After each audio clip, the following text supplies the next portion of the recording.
All right. Um, Good evening and greetings to all of you, to the Venerable Bhikkhus and Bhikkhunis. Welcome to our bi-weekly Sutra discussion. And good evening to all our friends, Dhamma friends who are joining us for Facebook and YouTube Live. So we are going to begin our bi-weekly Sutra discussion by paying respect and homage to the Buddha. So let us pay our respect to the Buddha by reciting Namo Tassa 3 times together. Namo Tassa Bhagavato Arahato Samma Sambuddhassa. Namo Tassa Bhagavato Arahato Samma Sambuddhassa. Namo Tassa Bhagavato Arahato Samma Sambuddhassa. I pay my respect and homage to him, the Blessed One, the Worthy One, the fully enlightened Buddha. My dear Venerable Bhikkhus and Bhikkhunis, it is such a great joy to see all of you for our bi-weekly Sutra discussion. I would like to acknowledge all of you by saying your name, Bhante Kusala. Actually, he's here in Toronto with us. And we have Reverend Khema Mataji. She's joining us from Mumbai, India. It's early morning for you. Then we have Venerable Dhammo from joining us from Stony Creek, Canada. We have Bhante Nanda joining us from Ottawa, Canada. We have Bhante Jinananda from Ottawa, Canada. Bhante Sunita from Ottawa, Canada. And Aya Soma from New Jersey, or New York. Bhante Yutta Dhammo from Niagara Falls. Today we are missing your Niagara Falls background. And we have Bhikkhuni Vimala from Chicago. And Aya Sudina from North Carolina. Bhante Suddhaso from New York, New Jersey. Bhante Muniputo from Seattle. And Bhante Sankicha joining us from Detroit, USA. So, past two times during our bi-weekly Sutra discussion, we had a very productive discussion on the Maṅgala Sutta. As you know, we all are discussing in detail about the 38 types of highest blessings. So far we were able to cover 25 blessings. So today we are thinking of discussing the rest of the blessings of this Maṅgala Sutta. We don't want to talk about it all the time. As usual, our Venerable Bhikkhus and Bhikkhunis signed up for the highest blessing they would like to talk about. So first, I would like to invite Venerable Muniputto from Seattle, who has signed up to talk about the number 26. To frequently listen to the Dhamma, Kalina Dhamma Savanang, is the highest blessings. Venerable Muniputto.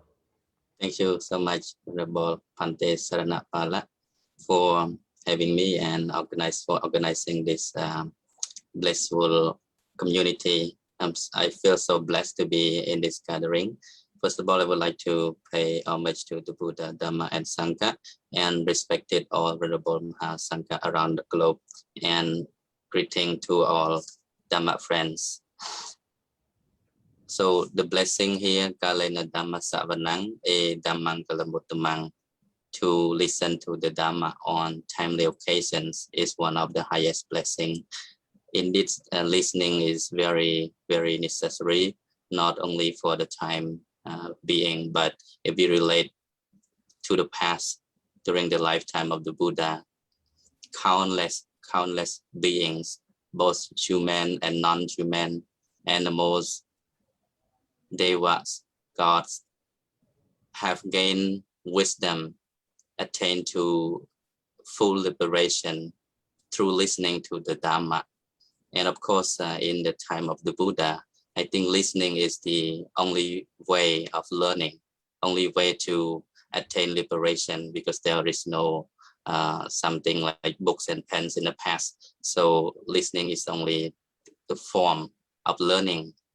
Taking, for instance, Upatissa, the past of the Venerable Sariputta, he had the chance to listen to Thera Assaji, only half of the stanza, the stanza from the, I think from the Vinaya Mahavaka, Ye Dhamma Hetupa Pava, Te Sang Hetong Tathagato Aha, Te Sang Cha Yo Niroto Evang Vati Mahasamano. Whatever from a cause proceeds thereof, the Tathagata has explained the cause. Its cessation too, he has explained. This is the teaching of the Supreme Sage. Only half of the stanza he was able to attain to the stage of Sotapanna.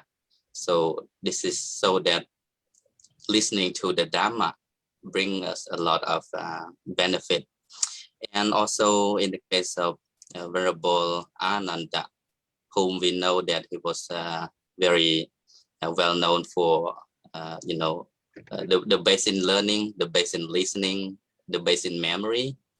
And that is why we have learned a great deal from his, suttas like Evame Sutang, thus have I heard. I think we as the group of sutra discussions should be grateful for Venerable Ananda when we talk about, listening, learning the sutra. So he was one of the symbol of the person who have retained the Buddha's discourses through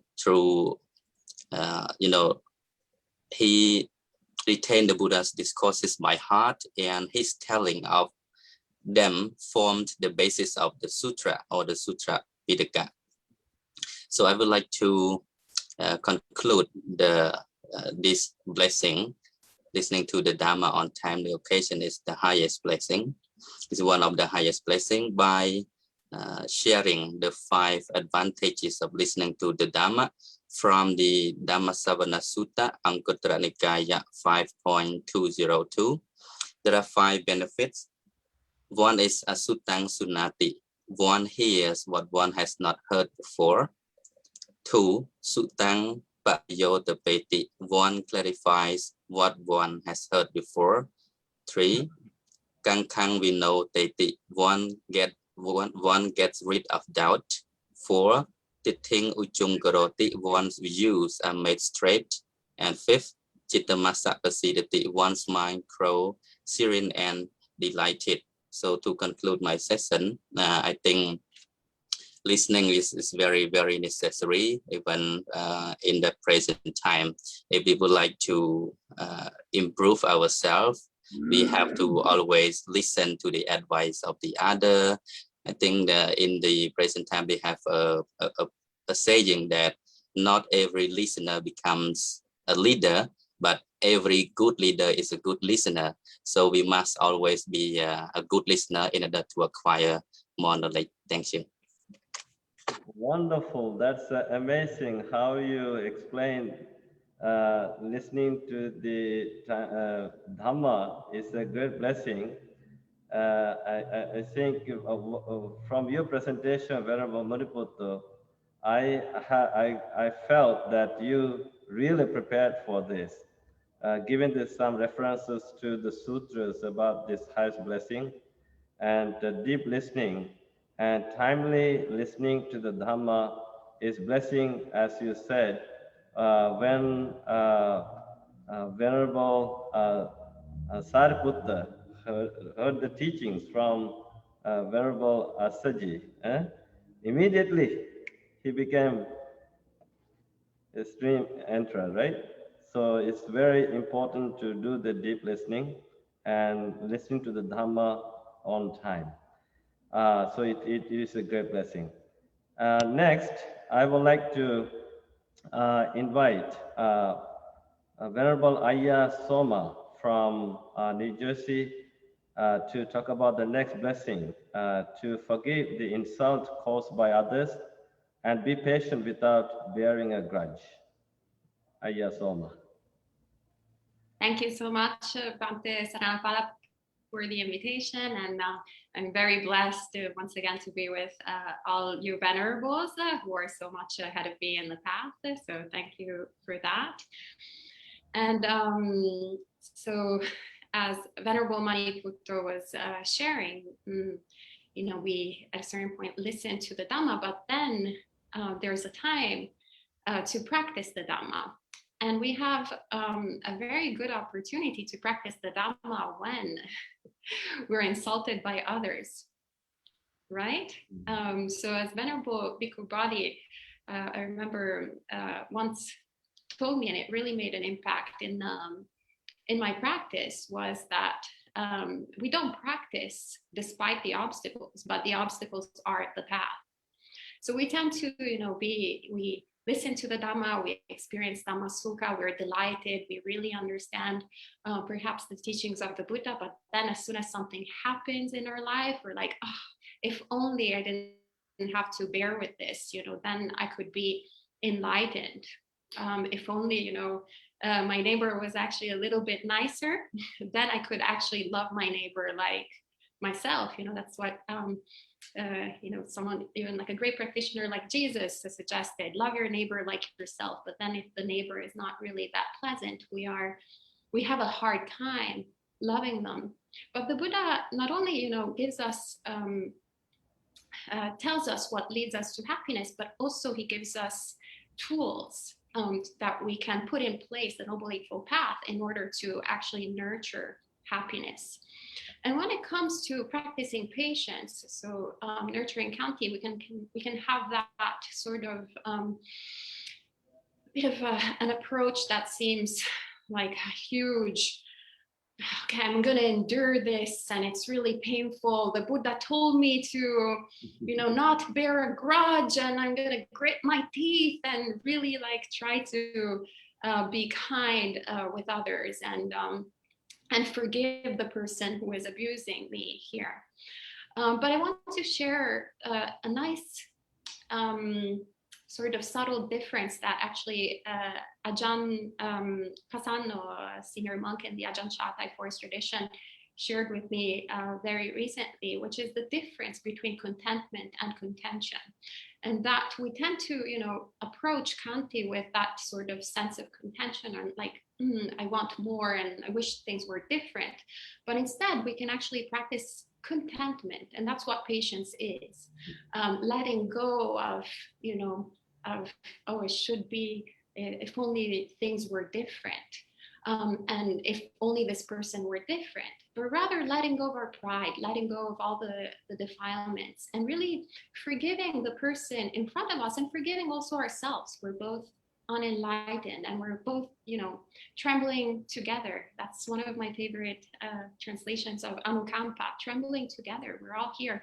Of course, we're going to step on each other's toes, but this is an opportunity for practice, an opportunity to really cultivate these wholesome mind states that the Buddha tells us to do. And we can also, when we are overcome by dukkha, we can stop for a moment and just visualize the image of the Buddha. Just 1 second, visualize the image of the Buddha, take refuge in Buddha, Dhamma, and Sangha, and practice contentment with what we are experiencing. And we start seeing how then it is a blessing. Yes, it is a blessing to forgive. It is a blessing to be patient. And there is no need to bear a grudge because we understand things as they are.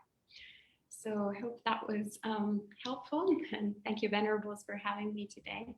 Yeah, thank you, Venerable Ayya Soma, for because the Khanti, the patience is a great virtue, and it's a great spiritual quality to be cultivated by everyone.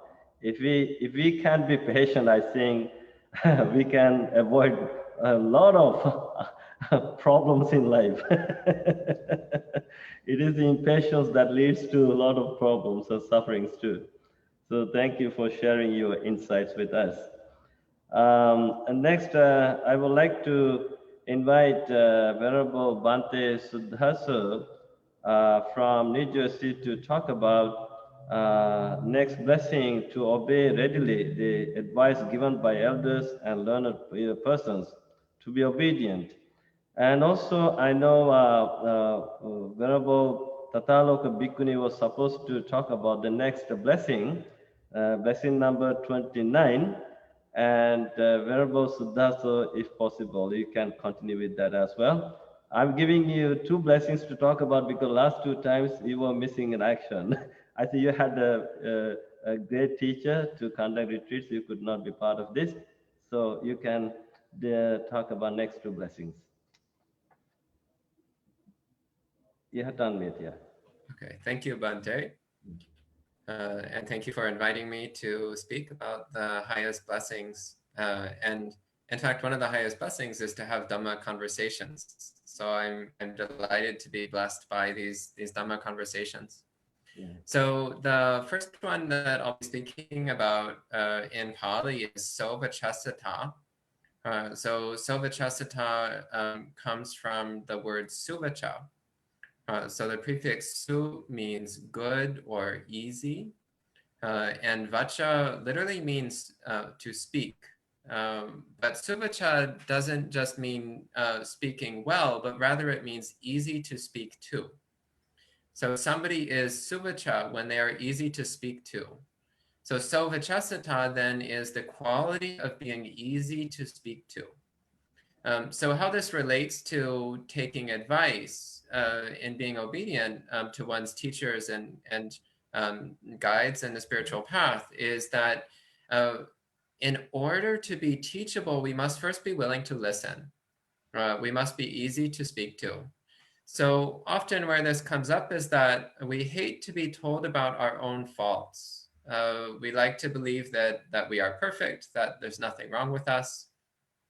Or if we do have faults, we like to make sure nobody else knows about them.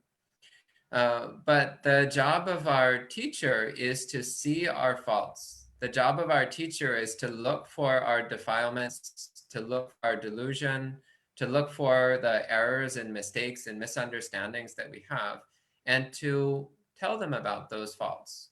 The job of our teacher is to tell us where we're going wrong.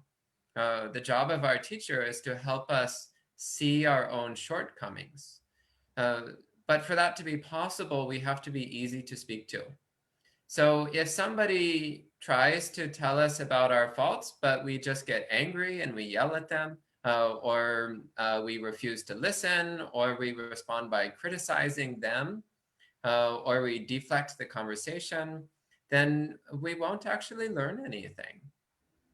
So there's actually a lovely sutta that we, here at the monastery, we recite from time to time, where the Buddha gives advice on the proper way to receive admonishment. So I'm just pulling up on my computer now the discourse that I'm talking about.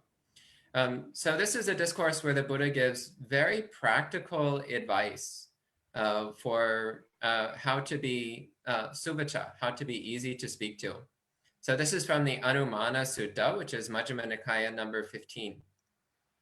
So the Buddha says the attitude that we should have when being spoken to, when being criticized, when being admonished.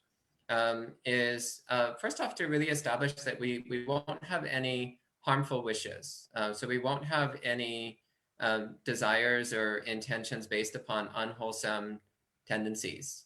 So we don't want to do anything harmful. Next, to not praise ourselves or insult others. So we should have this clear idea that we're actually really trying to know the truth. We're not just trying to make ourselves look great and others look bad. And then he speaks about not being angry, not being overcome by anger, resentment, and stubbornness. So again, when somebody is pointing out our faults, it's very easy to get angry. But when we're angry and stubborn, then we're not actually listening to the advice that's being given. And he says when criticized, we should make the resolve, when criticized, I will not reject the criticism. So again, when being told something about our faults or our defilements or our shortcomings, then we should have this resolution that I will listen and see if there is any truth in what's being said. So we don't necessarily need to agree with the criticism that's being offered, but we should give it serious consideration to really listen carefully and see if it's true. The next advice that it says is, when criticized, I will not insult the criticizer. So again, somebody starts pointing out our faults. It's very easy for us to get annoyed and maybe start saying insulting remarks to them. So instead, once again, we should be really listening with a mind that wants to know. In the Dhammapada, the Buddha says that we should see someone who points out our faults as being like a guide who leads us to hidden treasures. So what's the greatest treasure? The greatest treasure is knowing the next step that leads towards enlightenment. And when somebody points out our faults, that's exactly what they're doing. They're pointing out the next step to enlightenment. Similarly, the next one is, when criticized, I will not respond with criticism of the criticizer. So also often what we do, somebody says like, oh, you get angry too easily. And then we reply, well, so do you. You also get angry a lot. So it's trying to deflect attention away from our problems and instead turn it into criticism of the other person's problems.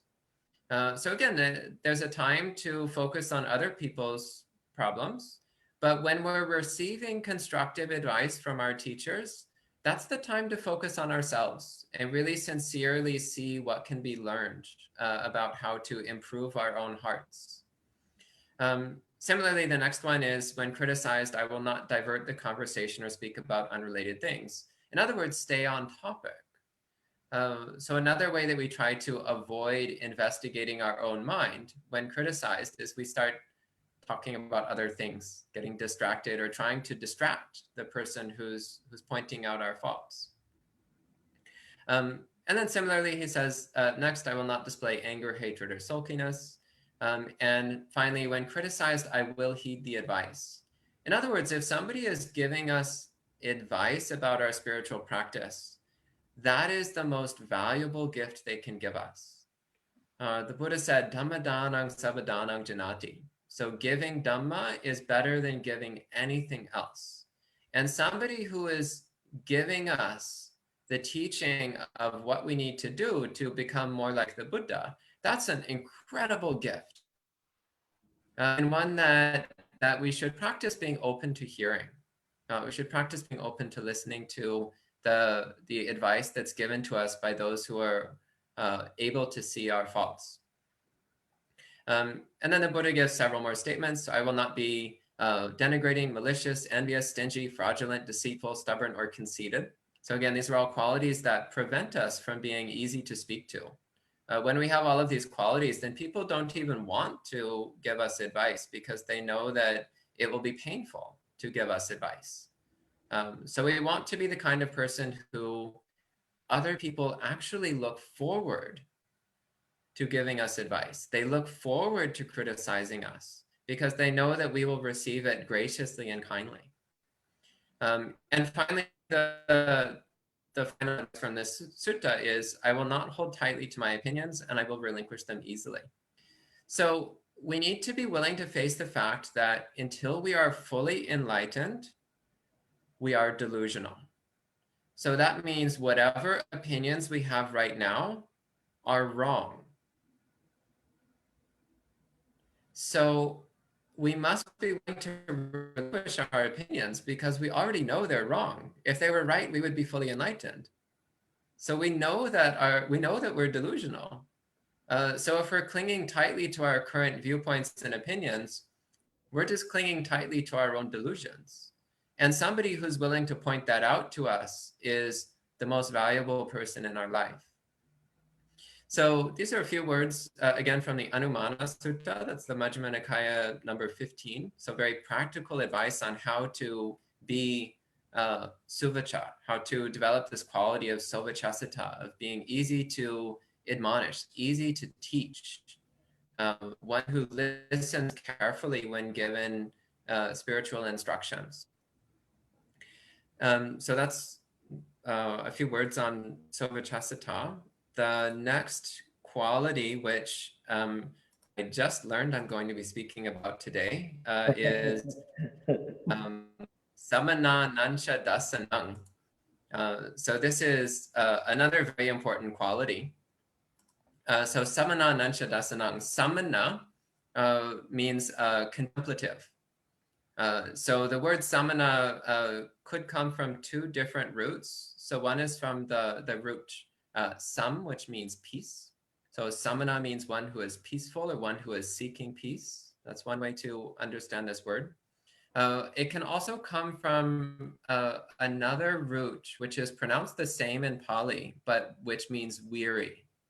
So samana means one who is weary of samsara, one who is weary of the world of suffering, one who is tired of dukkha, one who is tired of living with a mind full of defilement and delusion. So, and these two qualities mesh together. So when we recognize how wearisome it is to be immersed in dukkha all the time, when we start to get tired of suffering all the time, we get tired of our own greed, hatred, and delusion, then we start seeking the peace of enlightenment. We start seeking the peace of mental purity. And as someone becomes more practiced in that path, then they also become capable of inspiring others by their example and offering instructions and teachings to others as well. So this is why it is one of the highest blessings to see a samana, to see a peace seeker, to see a contemplative, a spiritual practitioner, because when we see them, we become inspired to become like them. When we see a samana, then we recognize that it's possible to have a peaceful mind. It's possible to have a pure heart. It's possible to make progress towards enlightenment. And it's possible for us as well as for others. So enlightenment is accessible to everyone. This is one of the great messages from the Buddha, is that every single one of us can become just as wise, pure, and happy as him. No exceptions. Everyone can be like the Buddha with practice, with time. So when we see a samana, it reminds us that we also can be samanas. We also can be peaceful, contemplative. We also can be wise. And in fact, what inspired the Buddha to set out on his own path of practice that led to enlightenment was that one day he saw a samana. So it wasn't a Buddhist that he saw, it was somebody practicing proto-Hinduism of some sort. We don't actually know what, we just know the Buddha saw a samana, some kind of spiritual practitioner, some kind of monk. And the Buddha realized, oh, there is a way of living which leads towards true peace, true wisdom, true happiness. And that's what I want to do with my life. So when we go and see samanas, it can have the same effect on our minds as well. So it's very important to, if you're not yourself a monk, it's very important to take time to go and visit bhikkhus and bhikkhunis as often as you can, and to look for their good qualities and try to emulate those same good qualities. Try to act with the same purity and holiness and kindness and wisdom you see in the best bhikkhus and bhikkhunis. So these are my thoughts on Samana Nancha Dasanam. So thank you for listening. Thank you, Bante Suddha, so for beautiful explaining that. I know you were not up for it, but I knew we could do that great job by talking about it. It was Tataloka Bhikkhuni who signed up for that, but she has a meeting conflict with today's discussion.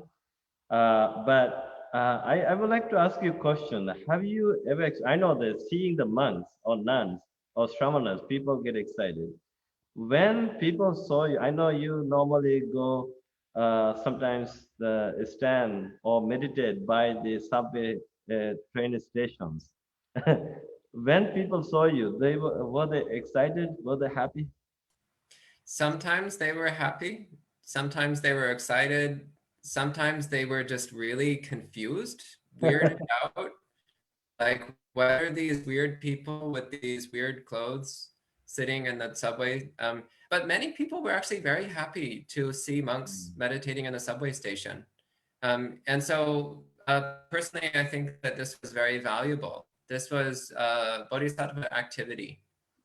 For monks to meditate public is a bodhisattva activity. It helps others by giving them the samanananchadasanang. It gives them the chance to see samanas and to inspire them to practice well. Yeah. Yeah, I know. I hear in this audience, all the venerable monks and nuns, they could tell us a lot of stories. Actually, I know there are some exciting stories from Venerable Yuttadhammo Bhikkhu. He had some great stories, and I'm pretty sure Sister Kema, Bhikkhuni Vimala, you have a lot of great stories to tell us, and Ayya Soma, and of course Bhante Kusala, and all other venerable monks.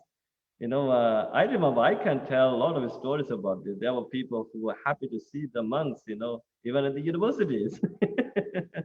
But it was a great blessing, for those people who really had good heart for the monks and nuns. So thank you so much for, Bhante, yeah. sometimes, they are on a bike and they say, "Hey, Hare Krishna," and then there's no time to explain. Then I say, "Hey, Hare Krishna," just to greet them. Sometimes they ask to read their palm, and when we say we don't know how to do that, they curse us. And sometimes taxi drivers, sometimes they say, "Teach us some martial arts," and I pretend like I know them just for my. I said maybe another time. Or sometimes they ask like, "Are you Dalai Lama?" And I say I'm Dalai Kusala, and that confuses them even more. So these are like some few experiences. I think venerable monks can add more, Yeah. but I just didn't want to distract. Yeah, I think at the end of today's discussion, if we have time, we can actually have more open discussion. But before we go to the next blessing, I would like to respectfully acknowledge the presence of our teacher Bante Mudita. Actually, he did not turn on his video. Bante Mudita is actually the head of the Great Lake Buddhist Vihara in Detroit, Michigan. He is the head of the Ottawa Buddhist Hilda Javadaram in Ottawa, Canada. He's also head of few temples in Sri Lanka, and he also co-founded our temple here in Mississauga, along with our current abbot. So to have his presence at this moment, just listening to what we are doing. Actually, today, who we are is because of this great Buddhist monk, Bhante Bodhita. So I would like to pay my respect to him. Uh, for the next blessing to discuss and talk about, I would like to invite Bante Jinananda from Ottawa, Canada. Actually, he's going to discuss next two blessings, blessing number 30 and 31. Bante Jinananda. Thank you very much, Bante Sanapala, for the opportunity. It is a great blessings to have all these bhikkhus and bhikkhunis along with the great monk Bante Mudita in the discussion. And dear friends, it is my duty to explain the two important Maṅgala facts as Bante Sanapala mentioned. So they are relinking to the Dhamma facts, Maṅgala points those three venerable monks talk about, including the Ayya. In Pali, it is said Kalena Dhammasakaccha and also Tapocha Brahma Charyancha. So when you hear these two words, you can guess what it means. Kalena Dhammasakaccha and Tapocha Brahmacharyancha. So basically, Kalena Dhammasakaccha is one of the very important and primary conditions for someone to enter into the order of spiritual realm, as mentioned by the Buddha. When the venerable monk from Seattle talks about the frequent listening to Dhamma, he clearly mentioned about a particular discourse in the Nikaya and speak about what kind of results we can have when we have Kalina Dhamma Sakaccha. So that make the foundation for this fact as well. So when we talk about the Maṅgala point, this Maṅgala point in details, we can see that Kalina Dhamma Sakaccha is reckoned as a particular time period where monks and nuns and even lay people can get together and listen to because of many reasons. But I would like to begin with by saying that there are individual good times for each and everyone for listening to the Dhamma. And then there are temples and places where Dhamma is delivered to large gathering because of the many reasons. So, but basically, the best time for you to listen to the Dhamma is the time you feel the Dhamma, you feel the need of Dhamma. In an individual level, you feel distressed, confused, you don't feel happiness at all, no taste of the flow of your life at all with anything you do. Even when you engage with Dharma related activities, you might feel that there is no progress at all. So you may go to an experienced teacher or teachers who could explain you well about the advanced Dhamma. Then that is the time actually you get to know about the Dhamma. So from individual level, we can say that you feel the time to listen to Dhamma, to engage with Dhamma discussion, and then you could definitely get benefit from the Dhamma, as mentioned that discourse quoted by Venerable Monk from Seattle. So Kalena Dhamma Sakaccha, actually this time period where we restrict ourselves to temples and places would be a good time for us to engage with the Dhamma related activities. One of the individuals said to me by over the phone that Bante, because of your Zoom Dhamma discussion, I get to know about some Dhamma points which I never, acquainted with.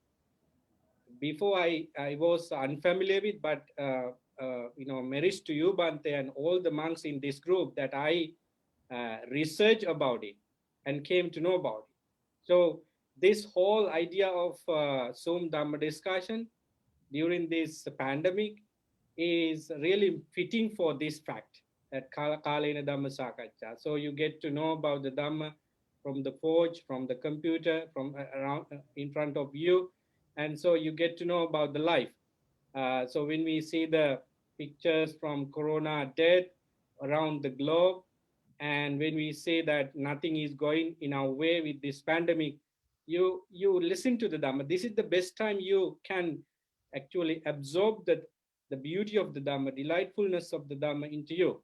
So we have different interpretation for this. If you look at the history of the Buddha Sasana, you can see that the Buddha advised the 60 monks that you have accomplished your Dhamma on your training. So you go forth from house to house, from village to village, and town to town, and let people know about the Dhamma. So there is a particular time period in each year where monks and nuns and lay people come together and engage with serious Dhamma discussion. That is starting from in a month time, from the full moon day of Asala.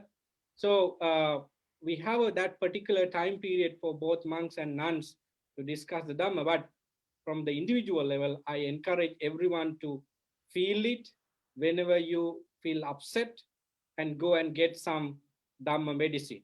So Kalena Dhamma Sakaccha is therefore is the time you need to engage with the Dhamma whenever you feel the Dhamma exactly as it is. I appreciate if Bhante Sanapala point me out the time because I'm fully, focusing on what I'm saying. So next point is the Tapocha Brahmacharyancha. So that is a combination of these two important factors. Tapo means austere practices, not like giving torture to this body, but you are committed to your mental training, specifically focusing on Indriya Samvara, the restraint on senses.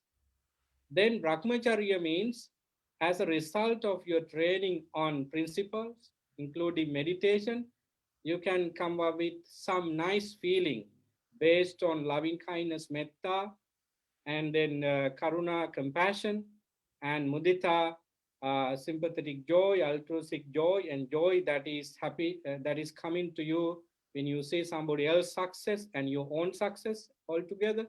And then finally, upekka, the equanimity, the balance of life, being able to accept everything as they are without any problem.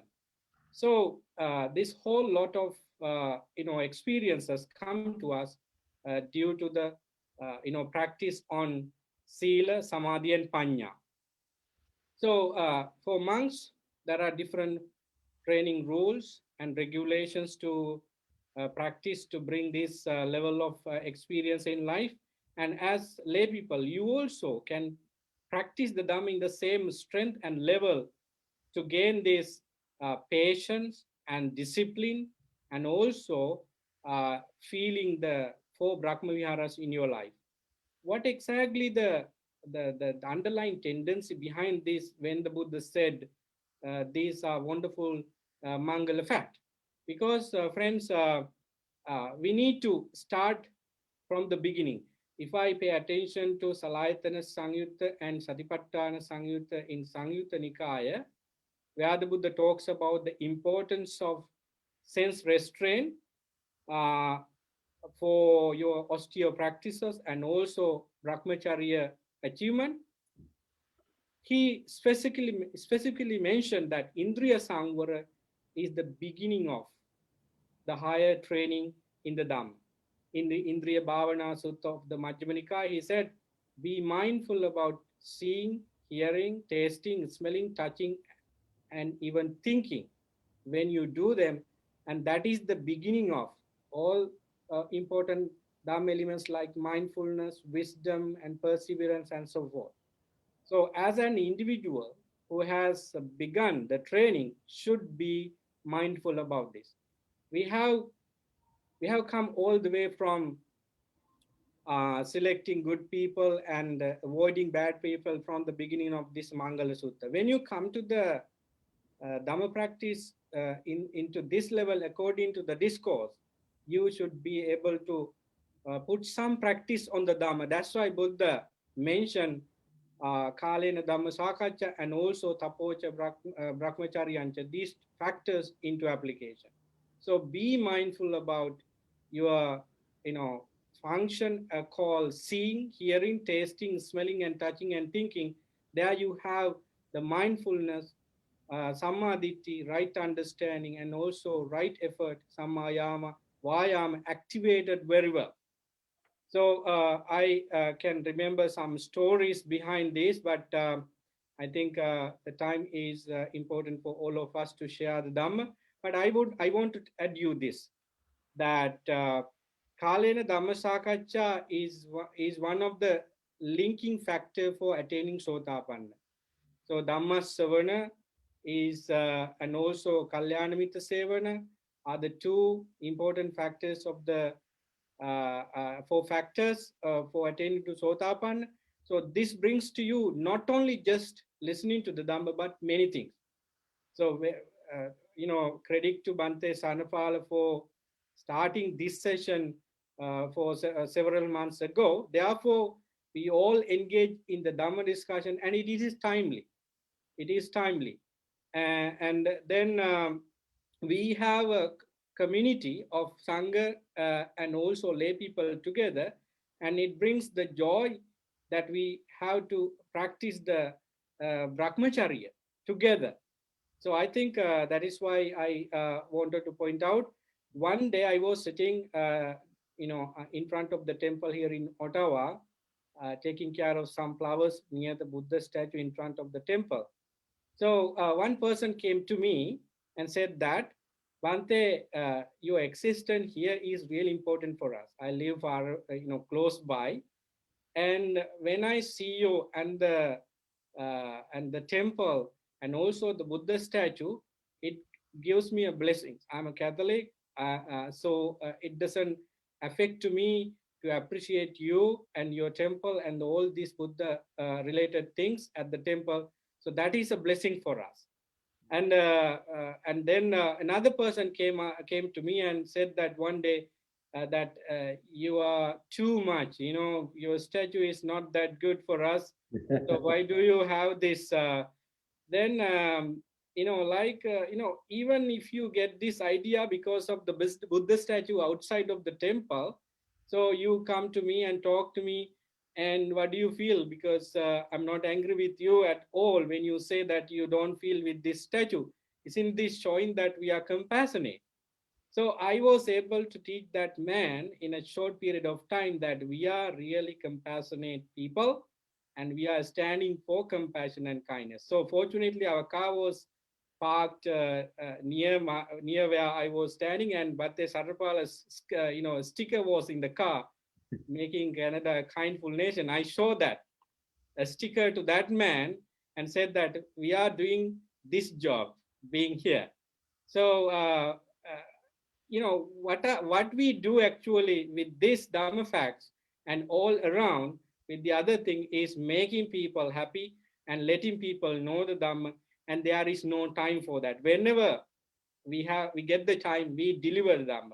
As Venerable Suddhasa said, uh, not only the subways, we could have Dhamma practices in mall, in intersection, in the bus, in the queue, and in various places. That's what Buddha did. That's what venerable monks were asked by the Buddha to be done in their in dissemination of the Dhamma. So I'm very happy that these stories and experiences come all the way in this discussion, because people think uh, profoundly about the Dhamma, which is important, but sometimes we can catch the simple implication of the deep Dhamma in those conversations. Yeah. So I encourage people to listen to the Dhamma as much as you can, and there is no time, but we have a particular prescribed time period for it. And then in individual level, you get to know the Dhamma when you feel the Dhamma is required, and then practice the Dhamma for self-restraint, and there you have the important qualities in your life, such as loving kindness, compassion, joy, and the balance of life. That's what I can tell you depending on the time. So thank you very much for the opportunity, and I wish you blessings. Oh, thank you so much, Bhante Jinananda, for beautifully explaining those two types of blessings. And as you said, as Buddha made it very clear, Dhammo sada samang nati etang pibata bhikkhava. There's no other greater medicine than the medicine of Dhamma. Therefore, monks take it, and it will heal you. So this is what actually we are doing, and this Dhamma discussion we are doing, timely Dhamma discussion, is actually bringing a lot of healings to the people. So it has become a great blessing for them. So thank you so much. And next, I would like to invite Sister Kema from Mumbai, India, to talk about the next two blessings, blessing number 32 and 33. Oh, you're giving me 32 too. Okay, try. I was just doing 33. Okay. But if you tell me 32, let me do go ahead, tell me 32. I don't have it in front of me, Bhante. Can you tell me? 32 is to understand the noble practice, such as observing the precepts and developing concentration and insight knowledge in order to realize the Four Noble Truths, to lead a holy and chaste life. Can I So do, it's can a I Four do, Noble, it's connected to okay, the Four Noble Truths. yeah, can I do 33 and then do 32? Is that okay? Yeah, sure. Yeah. Okay, I'm going to do these in English. My Pali is on the verge of being trained by the Pali department in Mumbai. We're working, but I'm going to talk a little bit about myself, which I never do, but I'll do it for you here. I just never do this, but I'm going to give it a whirl. There is suffering, is the first noble truth. There is cause. There is cessation, and there is the path to cessation. The Four Noble Truths. Now, what I found is so interesting is that what I discovered with these is quite remarkable, because it's not just the summary of of the teaching. In reading, we study the Majjhima Nikaya very hard, you know, in our practice in my school. And first of all, this is a gradual teaching, it's a gradual practice, and it is a gradual progress that we go through. And when I look back, these are so blessed, these Four Noble Truths. When I came to Buddhism, I was broken completely. I was devastated. 6 or 7 people in the family had died, and there were no answers for me in the religion, in the Christian church. It wasn't good enough. And what Ottawa said just a moment ago was so true, that if you come to the Dhamma and you are completely broken, sometimes it's almost like a miracle that can happen. And I meet this every day with people. And sometimes that's the best person that you can speak the Dhamma to, and you can help them. The truth is that this really is a teaching that is good in the beginning, good in the middle, and good in the end. We see this throughout the texts. And we have the instruction in several suttas to learn it, to remember it, to consolidate it. This is how I was taught. The suffering, all people are exposed to suffering, and all people wonder all their life, what is the cause of this? What is the cessation of this? What we need to do is we need to really remember that nothing is happening to us. Everything is happening from us. But when someone comes devastated to you and they're totally broken, you know, they're totally in the dark, that's where the Dhamma is almost unbelievable, how it can wake a person up. I was very suited at the time to have this happen because of everything that happened in the process of people dying and blame and broken family agreements and people, and I meet this all the time, how people are devastated in COVID and how I counsel families, many counsel families that are having so much trouble. So I want to talk about what I figured out in the second year when I was working with this. And, you know, Bhante took me, I was an interesting student for you in Dhamma, because I was also the administrator, the founder of an organization, clearing land, working hand over fist, building roads and heavy equipment and all of these things. And I was also listening to the Dhamma every single night when he gave Dhamma talks. And each day when we went out, there were only 6 of us on the original piece of land, and we would go out and work all day, but we had to take breaks, and we had to do so many hours of sitting in meditation each day. And then we would come back and clean up, and then we would listen and sit and listen to the Dhamma talk. Each Dhamma talk we listened to gave us something very special that we would be able to take out and see, and we had to see it for ourselves the next day when we were working, the next day when we were breaking, the next day when we were sitting. Yeah. And this, what came in the second year about this was that this is not just a summary of the Buddha's teachings.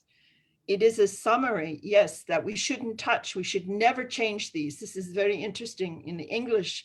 We should never change these from the simple way it was put in the translation way back. There is suffering, there is cause, there is cessation, there is a path to cessation. If we fool around with these noble truths and were to say something like, all life is suffering, the teenager leaves and goes to the mall. It doesn't work. The people need to stay and they need to hear the Dhamma. But if we put it that way, it's not quite right. And if we were to say something like there was a cause, the cause of the suffering is craving. So there can be absolutely no desire at all. Then the teenager leaves, they don't understand. If they don't stay long enough to, and we're short teenagers, we're short that bracket, you know, the teenagers in the 20s, we're short that bracket. When at the temples and all over, they've been talking about this in Sri Lanka since 2012 at the conference at the Bhikshu University, where 7 people came to that conference, and everyone talked about that. How do we get this young people to come? We have to teach them the way that this is going permeating life. That's what we have to do. And when it's permeating life, then it's very applicable and usable for them in life, and they can experience letting go of suffering. Then the fascination comes and they want more. Okay. This is what I find all over the world. Now, this thing that was found in two years in, there are 4 ways that the Buddha was using these 4 noble truths. And that's what fascinates me, because I swallowed the Majjhima Nikaya. I'm reading it now the 5th time, but tearing it apart and finding the particular suttas that help the meditation the most, okay? But first, it's the summary. Second, it was the Buddha's own investigation path.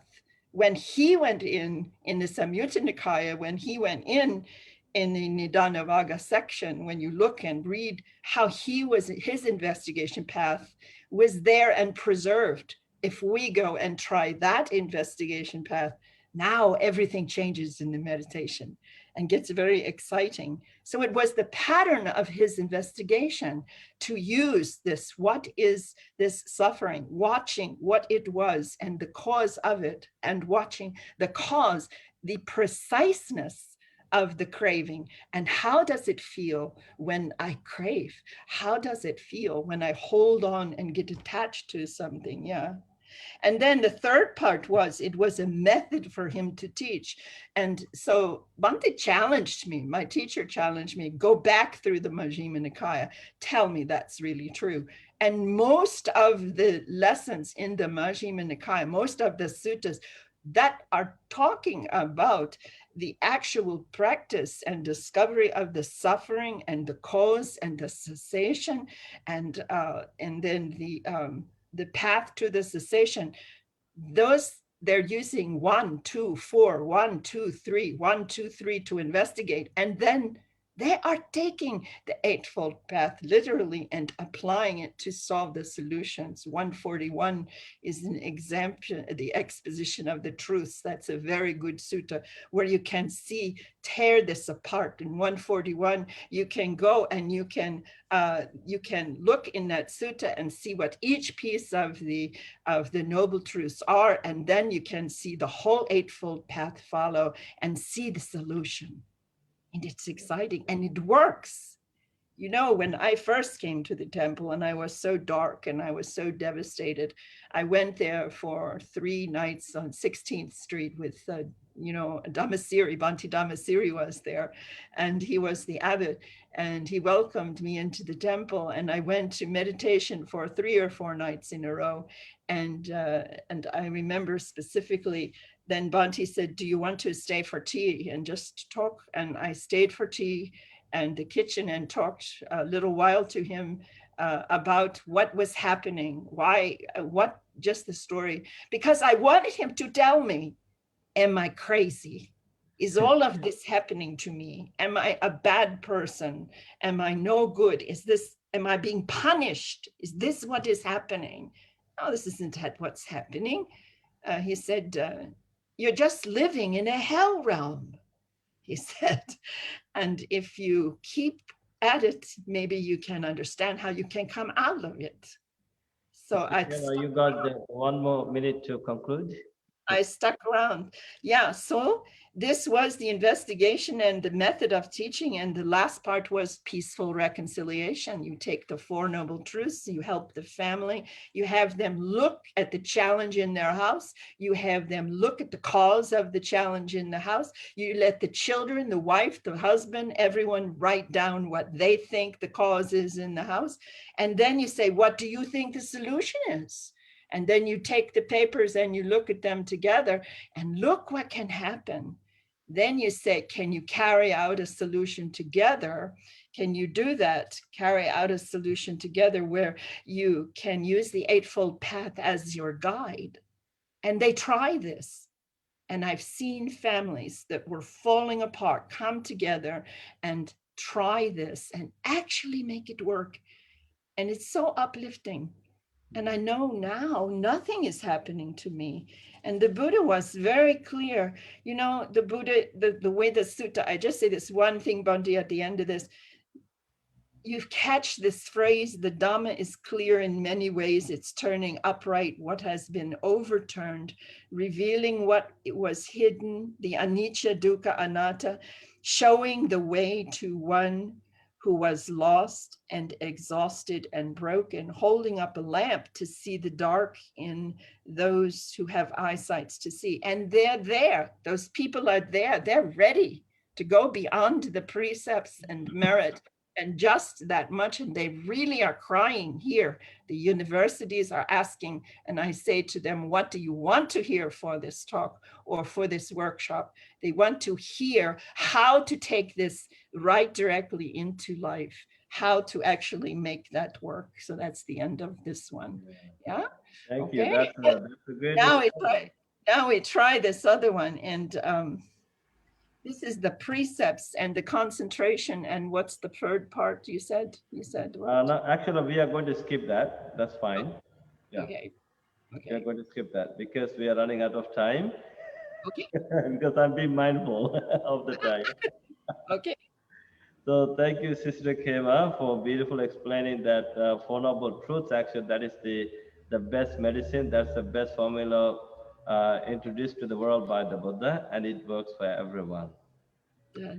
And next, I would like to invite Bhante Sankitya from Detroit, Michigan, USA, to talk about the next blessing, blessing number 34, to realize Nibbana and enjoy the highest blessing.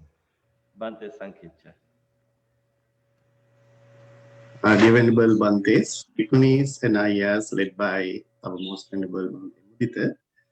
So I'm very happy to see we are reaching the end of this Maṅgala Sutta, the great discourse. My item, my Maṅgala is Nibbana Satchikiriyata Etam Maṅgala Muttama. So as we all know, this is the highest blessing. This is the final goal of our spiritual path as Buddhists. We study, we learn always. So what this simply means is that to realize or to attain Nibbana is the highest and the foremost among all other happiness. So we learn about Nibbana in the Buddha's teachings throughout the Tipitaka. To attain Nibbana has very different meanings. You know, as monks and nuns, we learn about this very often, and we have some sort of understanding, but for the normal audience, this would be very difficult, very confusing. You know, in fact, it is a very confusing concept and Dhamma to understand in the Buddhist teachings as it is explained. So let's take a look at how this Nibbana is explained in the Dhamma. To realize the Four Noble Truths, as it has been already explained by different Bhantes and Bhikkhunis, to realize the suffering, its cause and its cessation, and the path leading to the cessation of suffering. Completely realize this Four Noble Truth, which will include the realization of who we really are, which is the realization of how you aggregate and dependent origination, as we learn in the Dhamma. This is one meaning of attaining Nibbana.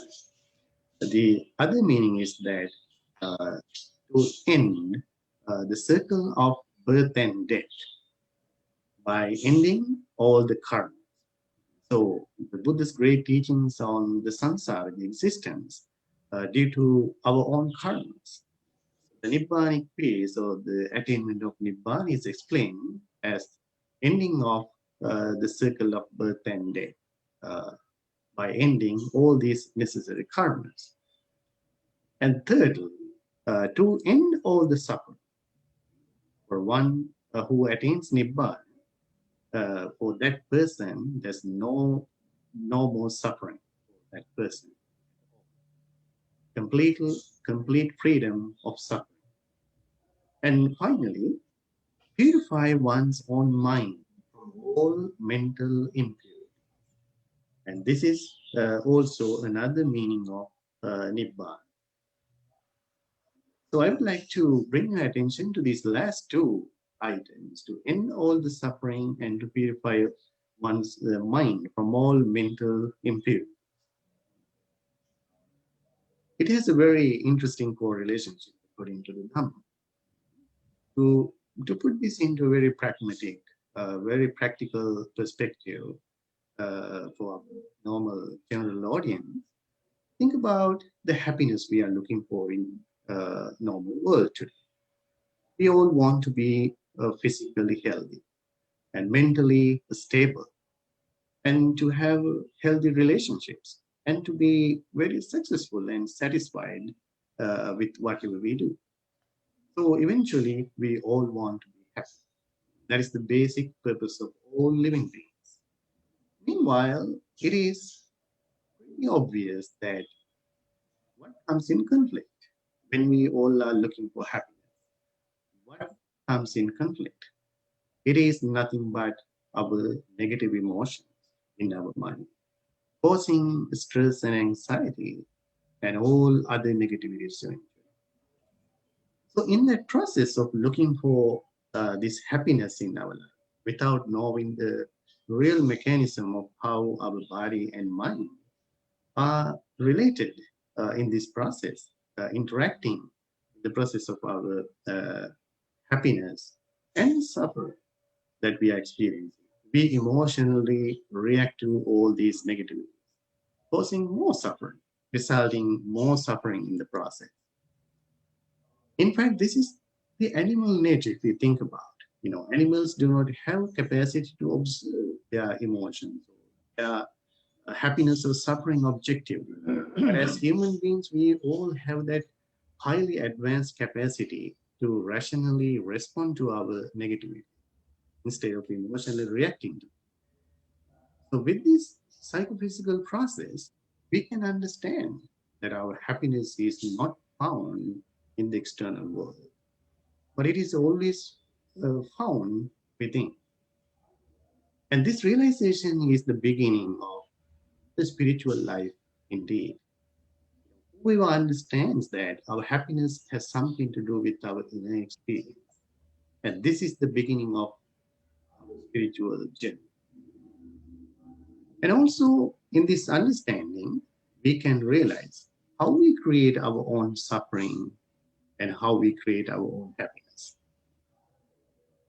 How we are responsible for our suffering and happiness. If it is something happens in our mind, depending our response to what we experience through our senses. So even according to Sigmund Freud, the happiness. 1 minute to conclude. Yes, the happiness we find in the superficial world today is nothing but the disturbance, a disturbance in our biochemistry, including the nerve system. We can see this how anxious we become when we want to get something, when we want to enjoy something. So to release that tension due to the disturbance of our emotion, we set our behavior either flight or fight behavior. This is how we release that tension. So in that sense, we can see that superficial world is not giving us the real peace or happiness. So this is what exactly identifies in the Dhamma as Nibbanic peace or the happiness. It is through not excitation of our experience or disturbance of our mind or the body, but it is through tranquilizing our body and mind. And this is what we identify as the Nibbana peace. So when we find this happiness in our life, we totally change our way of life, setting different meaningful goals in our life. And that is what we have to encourage as a very practical, experiential level of this Dhamma, to experience the Nibbanic peace here and now, not for tomorrow, not for next life, but the Nibbanic peace. If it is the freedom of suffering due to the purification of our mind, it is possible for everybody, anyone, at any moment. And this is what we all need to actualize in our spirit. So that happiness, the happiness of Nibbana, therefore, is the most healthy and the advanced spiritual happiness. Thank you. Thank you, Bhante Sankicha, as this wonderful, the blessing, as Buddha said, Nibbanang Paraman Sukhang, that is the highest happiness, isn't it? Exactly. So you have beautifully explained that. Thank you so much. And next, I would like to invite Bhante Sutta. So you signed up for number 36 in 3 minutes. Thank you, Bante. I noticed that Aya Sudinna is joining us, but is not signed up for anything. So if she is interested, I would like to offer my space to her. Since I've already given 2 talks today, maybe Aya Sudinna would like to. You have to unmute. Aya Sudinna, you have to unmute yourself.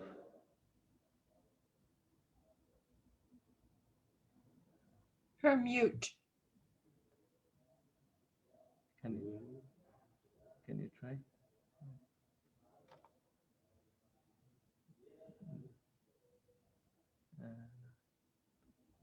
No, I think, no, you are still muted. You have to unmute yourself, Aya Sudinna. Unmute. Bhante, Yeah. can you hear me? Yeah, now we can hear you. Yeah, I had signed up for the number 27, but some other person had taken it. So I had prepared for that. Okay. That was my problem. Okay. So then in this case, Venerable Yuttha Dhammo, would you like to talk about number 36? Bhante, this is Aya Wimala. I had signed up for 36. 36. Oh, okay. Okay, go ahead, please. Go ahead. Okay. Yeah, sorry. So nobody else gets put on the spot. Isn't 35 the next one? 35 was the next one, but I had signed up for 36. So I think we don't want to skip 35, right? I don't know who signed up for that. So Okay. Okay, Bhante Yuttha Dhammo, okay, if it is possible, 35 in a few minutes. all right. Puttasa loka dhammehi chittang yasana company. That's the one, right? Yeah. Oh, this is a good one. The worldly dhammas. This is at the same time, it's at once a worldly teaching and a very deep spiritual teaching. It's something that we can grasp practically when we talk about suffering and happiness, when we talk about the 8 worldly dhammas, which is pain and pleasure, gain and loss, fame and infamy, and what I can't remember. Lab, yod, sanasana, so lab. Yeah, So lava, gain and lava. loss, fame and infamy, insults, insult and Praise and blame. praise and blame, and happiness and Pain. suffering. So the teaching here is that you can't have the good without the bad. Life is unpredictable. It reminds us of impermanence. And it tells us of a third way. Instead of chasing after pleasure or running away from pain, instead of trying to fix things or trying to escape things, it teaches us the middle way, and a way that is beyond trying to fix, trying to control, trying to make life perfect, trying to make the world around us a good place for us to live. And the other way, of course, is to change the way we interact with the world, and not just change the way we interact, but to create a perfect and pure and simple relationship with reality that doesn't waver. Like when we were kids, we would have a staring contest, and the first one to look away or blink loses. This is when you stare down the defilements, you face them, which of course is the function of mindfulness. It's called Visaya Bimukha Bhava. Visaya Bimukha Sambhava is the manifestation, I think, of mindfulness. Sati is when you face your experiences. Chittang yasana kampati means you don't waver, you don't look away. When good things come, you stand strong. When bad things come, you stand strong. When people praise you, you don't cling to it and say, "Oh, good, I hope they praise me forever." When people blame you, you don't get upset, like Sudasa said about Suvaja. You're not moved by it. It's the most powerful, or it's a very powerful expression. This expression, I say the Pali again and again because just hearing those words is so powerful. Chittang yasana kampati, the mind that doesn't waver. Putta, when touched, puttasa loka dhammihi, the dhammas of the world, the ways of the world. Look at everything. When the pandemic hits, when you're hit with old age, when you're hit with sickness, when death is approaching, Chittang yasana kampati. This is a person whose mind is unmoved by that. That is the highest blessing. So that's all I'll say, I think. How much time am I supposed to have? Yeah, I think that's more than enough. Whenever Okay. you do that more. Beautiful explain. I think if we can bring our mind to that state of unshaken mind, right? Then we can survive anywhere. Thank you. Thank you so much sharing your insights. Next, I would like to invite Bhikkhuni Vimala to talk about the next blessing, blessing of 36.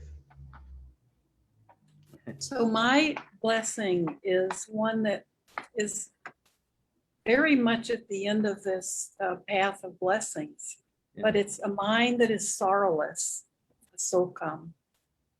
And a mind that is sorrowless, reading that, I thought of, it's probably one of the first stories that I heard with Bhante Sujata, my teacher, told. And it's always been, this story is about Patachara. And it's very similar to Kisa Gautama. The two stories are often kind of mixed together in some of the literature.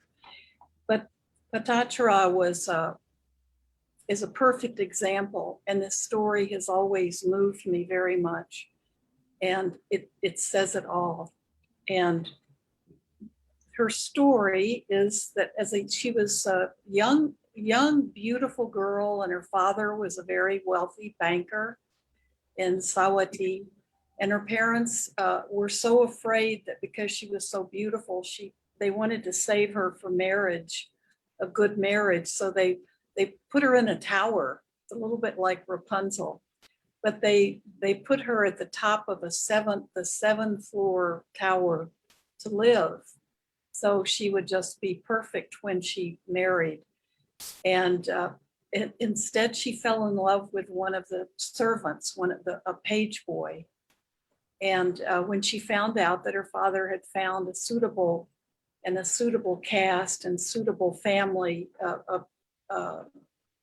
a young man for her to marry, she convinced the page boy they had become lovers. So she convinced him to help her escape from her tower. And they ran off together. They met outside somehow, and they ran off and ran pretty far away. And the young man became a farmer. And I'm sure it was a life totally strange for both of them, but he became a farmer. And she soon became pregnant with her first child, and thought that might be a good time to go back and be with her family, which was the custom. And she also thought that would maybe that would be an end to the having to hide from them and being frightened about not being reunited with her family. But her husband said, no, if I go back, they'll probably kill me. They'll certainly torture me. So he persuaded her not to do that. In some of the retelling of the story, she started to go back by herself. And her young husband came and found her and said, no, we can't go back. It's not the right time to go back. But she had that child, and they continued their life as a farmer, and she learned how to do all kinds of things a farmer's life would do. Then she became pregnant with her second child, and she wanted to go back again and try to reconnect with her family and make things right with them, but also get in their good graces. So this time, she finally convinced her husband to go with her. They didn't get very far, and she went into labor. And she told her husband, you've got to go get some things to make a hut for us for the night because a big storm came up. So he went out to look for brush and sticks and things to make a little shed, and was bit by a snake, and it killed him instantly. So she went into labor and had the baby, all the time thinking maybe her husband had abandoned her. And she had the little boy who was barely a toddler, and then she had a second son that night. And the three of them had to sleep out in the open, so she curled herself around the two babies, and they made it through the night. And then when they started walking to continue their trip, she found her husband very soon and saw that he had died trying to find the material to build shelter. And she felt, of course, full of guilt about that, because she said, it's my fault. He died. I sent him out there. I'm the one who decided to make this trip. So she decided the only thing she could do was, now she'd lost her husband, was to go and continue the trip to see her parents. And she had one brother, a younger brother. So they came to a stream that had been a stream when they crossed it before, but because of the storms all through the night, it had become just a raging, rough waters. And she was so exhausted. She'd just given birth to this second child and had another little one with her. So she left her toddler on the shore, and she carried the newborn baby across this stream with the wild waters. And when she got to the other side, she put the newborn down in the grass and just was going to go back and get the toddler. So as soon as she got in the water, she kept looking back at the newborn and saw that sometimes it's called an eagle or a hawk had come down and was starting to see the newborn baby as food. So she started waving her hands to get that bird to leave the baby alone. And the hawk ended up carrying that baby, the newborn, carrying it off as food. But as she waved her arms in the air, the toddler saw her, couldn't hear her, but thought she was calling him to come across the water and join her. So he went down to the bank of the water, and as soon as he got into the water, he was carried away and swept along in the water. And there she was standing in the water, and she had lost her husband, she lost her newborn, and she lost her older son, and was just bereft. She became just totally, her mind was cloudy, and she became crazed.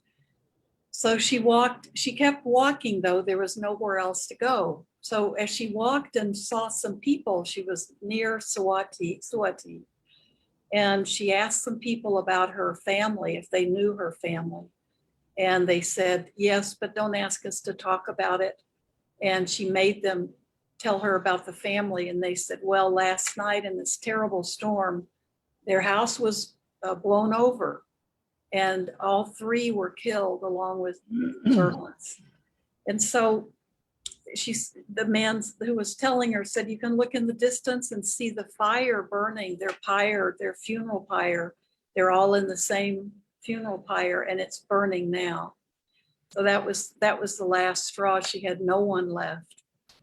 So then some people saw her, and her clothes were falling off of her because she'd been in the rain and walking and was crazed. And they gave her something to put on over the rags falling off of her. And they told her to go to the Buddha. And someone helped her find the way. And he recognized her when he saw her, and he realized she was very close to coming to the end of her path, that she had been in the lifetimes of a lot of other Buddhas. And so she told him the story. He said he wanted to listen to her. And after he listened to the story, he confirmed it. He said, yeah, I know all of that's happened. And then I really love this kind of antiquated English. So he tells her, all of these things are true. They've happened to you. You've lost everything.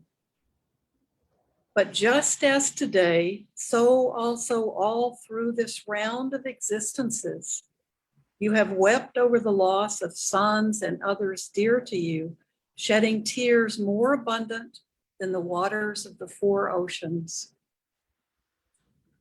And then he added, but little water do the oceans four contain compared with all the tears that man has shed, by sorrow smitten and by suffering distraught. Woman, why heedless dost thou still remain? So as he spoke, it's the grief and the sorrow kind of fell away from her, which is even hard to imagine it could happen that quickly. But she had all those lifetimes, endless lifetimes of experiencing sorrow. And he continued with her and talked to her about how when all of the family is gone, you can see that they can never be your shelter, that's never your refuge. But coming to her, she went to the right refuge. So as he finished talking to her, the last thing he said, no sons are there for shelter, nor father, nor related folk. For one by death seized upon in kinsman, then no shelter finds. Having well understood this fact, the wise by virtue well restrained, quickly indeed should clear the path going to Nibbana.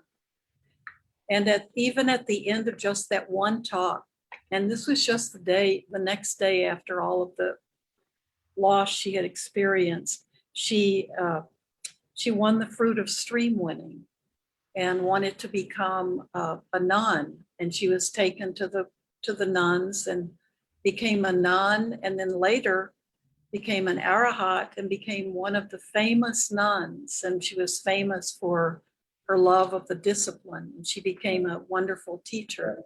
That is a great story. Yeah, I think as a mother myself, I think it never ceases to really inspire me, and I think it inspires others to imagine that there can be an end to that kind of sorrow. So I think you have done a wonderful job telling that long story. You know, it is a story that should be heard by everyone, and that is the best story to explain this, how you become free from sorrow.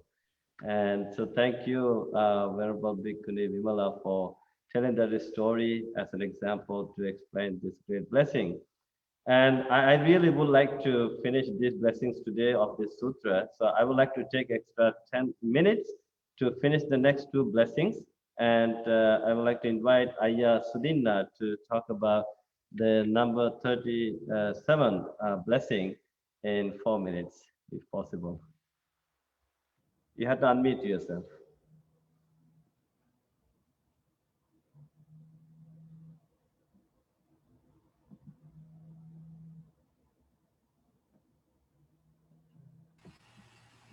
Can you please give me the blessing?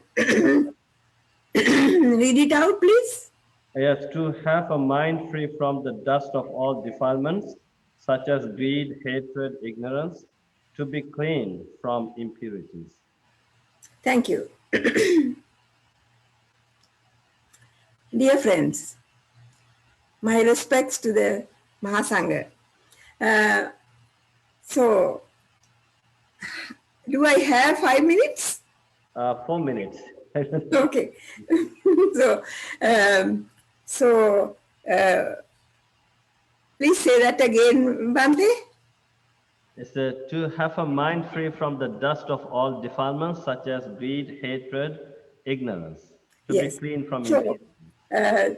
Now, we all know that these three things, that is greed, hatred, and delusion, are the three factors that drive us from life to life, because we are all under these three. We all are affected by these three. So, greed, hatred, and delusion. And how do we get rid of them? The Buddha has said that first thing is to think of restraint of the senses. The Buddha has always asked us to look at our own aggregates, the 5 aggregates. If we understand the 5 aggregates, how these aggregates are not ours, but they are formed because of our greed, hatred, and delusion. We go from one life to another because of these 3. So, the Buddha has said, first thing is to see that these aggregates are not ours. And if they are not ours, why are we clinging to them? Because of our ignorance, the delusion that we do not understand really that these aggregates are just made up of only the 4 elements. And if we can think of these things in a more spiritual way, as the Buddha has told us, then we could understand how to get rid of them, how to, first thing is, as I think Bhante Sudasso said, to see the defilements in us. The word see is a very important word in the Dhamma. So, if we can see for ourselves, it is very difficult when somebody else tells us, because we ourselves have to see that we have this particular defilement. Well, now each one of us has maybe different defilements. Maybe one is more lustful than others, maybe one is more desirous than others, maybe one has more of hatred. So in that way, we each individual has some defilement that is more strong than others. And we must see what it is. If we see it, then we can work on it. And how do we work on it? Once we see it, then the spiritual urgency, samvega, will help us to see, oh, I have this. So therefore, I must get rid of it. And that is the inspiration to work on it through the Noble Eightfold Path. You know, the Noble Eightfold Path has these three sections: Sila, Samadhi, and Panya. So first of all, we must see what kind of Sila do I have? Have I perfected my Sila? Oh, if I have at least to say 1/4 of Sila that I should have, then I can go on to the next one. Based on that Sila, the joy that arises in us could it could make us, when we sit down to meditate, could give us samadhi. And that is the way to wisdom. Yeah. So thank you, Ayya Sudina. I know all of you are wise monks and nuns. You have a lot to share with us. But in coming bi-weekly Sutta discussions, we will be able to discuss more. And so, as the last, so thank you, Ayya Sudina, for sharing your wonderful wisdom with us. So, last blessing. To talk about that, I would like to invite Bhante Kusala to possess a peaceful mind free from all dangers or defilements to attain absolute security. It's a great blessing. Bhante Kusala. Thank you, Bhante. Namami Sangham. So, Kemang is the word that we are discussing now. Now we have Sister Kema. Perhaps, she has been given that name for a reason. And before her name, she has Kanti too. And that says, Kanti means peace. Kanti means patience. Kema is peace. So patience lead to Nibbana. And she's, an embodiment of it. I have experienced, I have lived with her next to her kuti in 2 summers. And when she wakes up super early in the morning to go meditate in that shrine room with a big smile, people love seeing her. And this peace comes from the consistency of her practice. Sometimes we may lose our peace, then we find it again. So I think we need to think about why Kemang,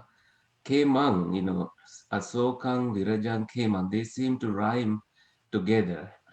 And Bhante Yuttadhammo brought up the worldly situations, and when we are touched with them, we stay unshaken.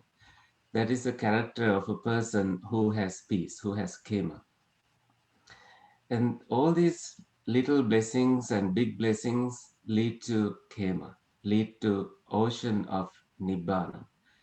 And when you have all these blessings developed in you, you are an embodiment of Kema. I'm not saying that anyone is enlightened here, but let's take a mundane example in the time we have. One of the monks that I know lives as a warden of a university hostel, and he's a warden of monks. There are many monks coming to the university every year. This is University of Peradeniya, and it's a whole messy, chaotic place.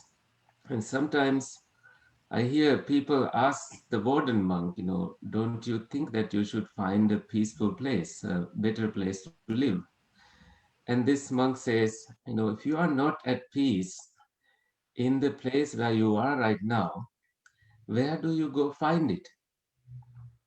If you have taken away the peace of the people, of the place where you live, how can you find peace when you go to a monastery?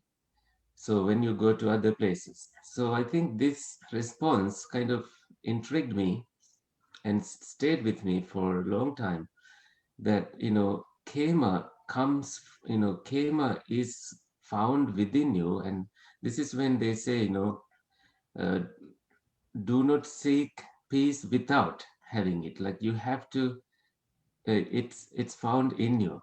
So all these kema moments that that we cultivate eventually lead to this kind of ultimate peace. So and in the end of the sutra it says, eta disani katwana, having done all these blessings, cultivated all these blessings, sabbattam aparajita, not defeated in any place, sabbatta sotting gachanti, they go to the succeeding of all, you reach the sati, the beauty of everything.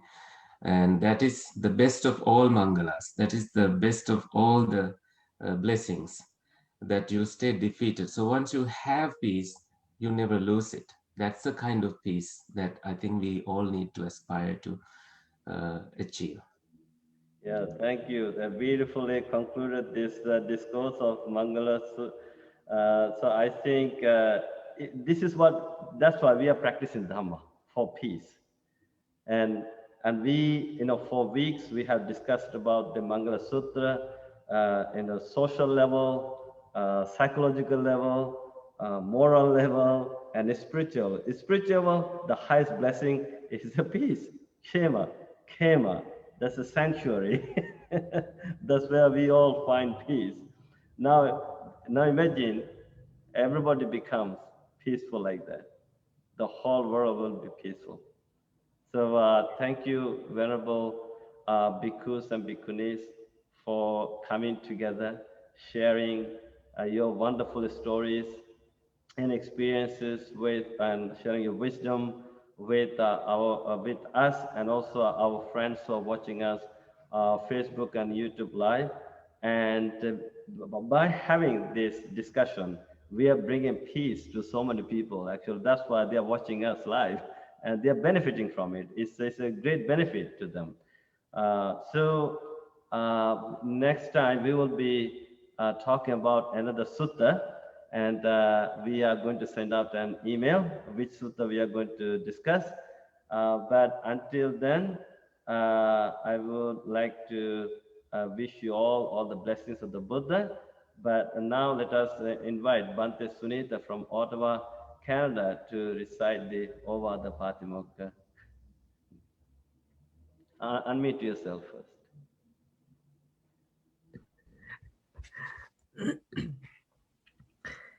Kalena Dhamma Sakacca itam Maṅgala Muttama. Discuss the Dhamma in time while Venerable Bhikkhus and Bhikkhunis were doing this great factor of prosperity and happiness. Lots of participants, including myself, have been watching and listening to this great Dhamma discussion. It's mean we have been doing Kalena Dhamma Savana. So thank you very much, you all, Venerable Bhikkhus and Bhikkhunis, for doing this great Dhamma discussion bi-weekly. So I wish you all, Venerable Bhikkhus and Bhikkhunis and all the participants, good health, happiness, peace, and joy by practicing Dhamma itself. So let me recite the Ovada Patimokkha. Sabba papassa akaranam කුසලස්ස උපසම්පදා සචිත්ත පරියෝධප්පනං ඊතං බුද්ධාන ශාසනං khanti paramang tapotitikka nibbanang paramang vadanti buddha nahi pabbajito parupaghati samano hoti parang vihetayanto Anupavado anupaghato patimokhecha sangvaro mattang yutacha bhattasmin pantang cha sayanasanam adhicitte cayogo etang buddhana sasanam sadhu sadhu. Bhante Sunita, you have beautifully recited over the Patimokkha verses. I felt like we went back to the Buddha's time. Yeah, hearing the voice, the teaching from the Buddha. So thank you. And we are going to meet in 2 weeks' time. Until then, I would like to offer you the blessings of the Buddha, Dhamma, and the Sangha for your good health, a long life with physical and mental well-being. Because when you live long with good health, the people will be benefiting from you, from your presence, from your teachings. Then we will be able to learn much more, listen to more stories from you. So therefore, I would like to wish you long life with good health. May all blessings be with you. Good night. Sadhu, sadhu, sadhu.